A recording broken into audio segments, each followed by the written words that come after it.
Joe Rogan had Jake Shields on the program, and they had a great conversation. But one thing that came up, Joe, who's a huge supporter of the Diaz boys. Joe loves jiu-jitsu, but he also goes back. Diaz boys goes back. You can understand that. You're in there with Jake Shields. Nobody has more information on the Diaz boys than Jake, and getting information is tough. So Joe takes the opportunity. He asks Jake, what's Nick going to do? When's he going to do it? This type of a setup. And Jake's response was, I want Nick to fight again. I want him to have a proper training camp. Now, that's a very simple response. Not a lot out of that, right? I moved right on. I enjoyed the rest of the... I went back to that. Wait a minute. What? Jake's saying he wants him to have a proper training camp. Is he implying that Nick didn't have a proper training? It's the only conclusion I could come to. Is that true? Is that what happened? And the Nick Diaz story got a little hard to follow, and there were some pieces that didn't add up. By example, when Nick and his manager announced that he was going to return to the sport, don't forget, they did a simulated training camp for 12 weeks. They documented this on Instagram, and on the last day of that, they put Nick on a scale, took a picture of it, sent it out to the world. He was 168 pounds. Now, the reason that was so interesting is he's now 2 pounds under, 3 pounds under what he needs to be, to the weight class that we assumed he was going to fight at, and rumors started to circulate that Nick was going to go down to 155. Now, that was very fascinating.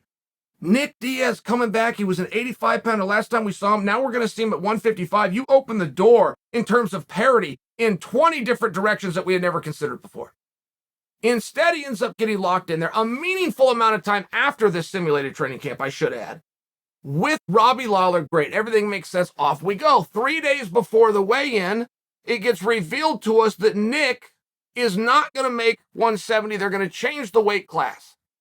And if memory serves me right, we're going to move it to like 178 pounds, something weird. Then they moved it again to 185. And whether I've got that fact off a little bit or not, I have thought about that in the past.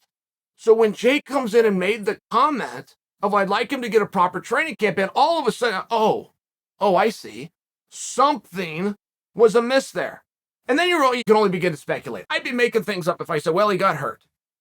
Well, he got stuck somewhere and couldn't get to training. Well, the pandemic was going. I don't know what happened. But if you do look at a guy that's 168 pounds in training, a meaningful amount of time, 5-6 months go by before he actually gets in there. And when he does it 30 pounds heavier. I do not know if Nick, at the time of that fight with Lawler, and I will never come off of this. You will never talk me out of this. I don't think Nick knew how well that fight was going. Nick was getting hit more than Nick generally gets hit. That's true. Nick was not bouncing around. He did not have great movement. He was a bit of a sitting target. He did a good job protecting his head. His body was in one place. That's what Robbie but Nick was landing right back.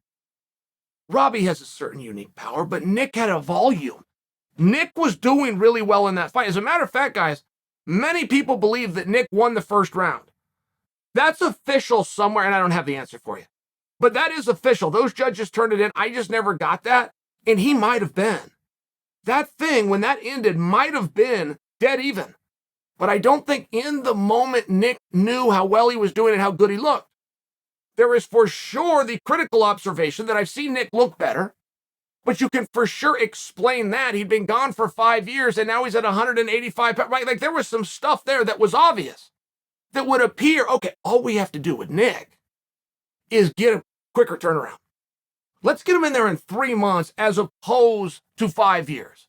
Let's establish a weight class. And now we have Jake's very simple comment that Chael is digging way too far into. I fully admit that, but do you have another way to interpret it?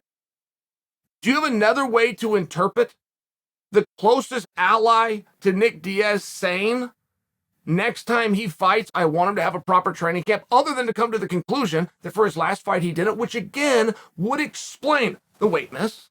It might explain a little bit why he was stagnant, what we chose to call rusty. And I think if you take all of that and you factor in what I'm saying, which is Nick did a hell of a lot better than Nick knew he was doing. Nick might have been dead even, and he might have won that first round. We could even go back and research that. I think that there's something very valuable in that. I am not sold on the idea that Nick should not fight again at all. I am more a proponent to go back to learning a lesson from the first time of taking a break, not taking it this time. Let's take what Jake's saying. Let's get the proper training camp. Let's go 170. We got to pick a weight class. The rumor of 55 and the return to 85, let's meet in the middle. Let's find an opponent. Let's do this.